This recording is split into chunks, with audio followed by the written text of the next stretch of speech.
Hello fellow ASH graduate student members, my name is Brett Nachman from the University of Wisconsin-Madison, and I'm going to help you achieve your academic and professional objectives in graduate school.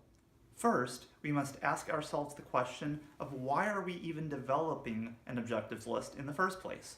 Well, in order to feel like that we're actually moving forward in accomplishing our various endeavors, referring to a template or even a list that you create is a very helpful guide in making progress with your graduate school experience.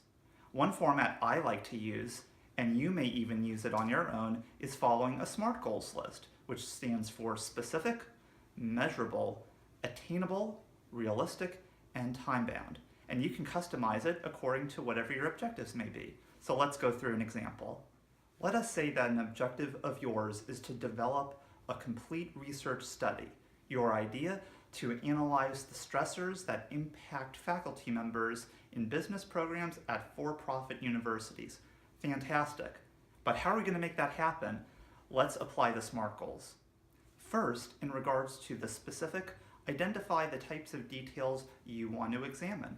So in this case, are you interested in looking at the stressors behind maybe developing a curriculum or maybe a work-life balance? Perhaps just the relationships with the students in this type of institutional setting. That's for you to determine. Measurable. Are you going to want to interview a certain number of faculty members? How many institutions? Again, measurable means quantifiable. Attainable relates to figuring out what you need to do to accomplish your goal. So do you have certain resources? Financially, what can you rely on to visit these sites? Geographically, what's within a reasonable proximity? Realistic. Is this even feasible? If not, you might have to revise it, and that's the idea of objectives. They have to be flexible and allow for some element of revision. Lastly, time-bound. So determine what you want to accomplish during the first month of your study, first 3 months, 6 months, etc. And make sure that those objectives are, again, realistic according to the timeline. So you're not going to be able to potentially read 100 articles on the subject matter in a matter of a week. You have to space it out accordingly. And that's for you to also figure out on your journey. If you couldn't tell already, there are many components of developing an objective, and oftentimes you have to break them down into smaller and smaller facets. Some of them may relate to, in this case, reading literature on the subject matter. Other parts are actually conducting the study, evaluating data, etc. And you have to account for all of these different pieces. So an objectives list is an easy platform for listing all of the different elements of your objective, in this case a research study. Now, you also have to realize that one objective may serve multiple purposes, and you have to kind of change it accordingly. So a study could also serve the purpose of a conference presentation, maybe even a publication if you want to work toward that objective. So it can be twofold, threefold, however you want to make it out to be.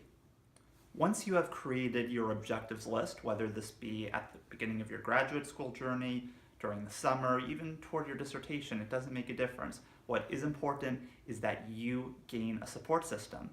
You don't have to be in this solo. You can even help others in achieving their objectives. First, talk with your advisor and make sure that your goals also reflect his or hers, and make sure you're on the same page. Also, you can turn to fellow students as means of support. So whether you want to develop your own study group, or perhaps your department may already offer one, this allows for a system of assisting others in their objectives and maybe using them for some ideas as well. Last but certainly not least is the idea of reflection. You need to look back at what you've accomplished and make any revisions in order to move ahead. Perhaps allot 10 to 15 minutes each week to think about if you've made any progress related to a detail of your objective, and then again make some changes according to your level of progress. I'm Brett Nachman, and thank you so much for joining me for this video. I wish you a lot of luck in crafting your own objectives list that will help you achieve your many endeavors ahead. Feel free to reach out to me as a resource. Good luck.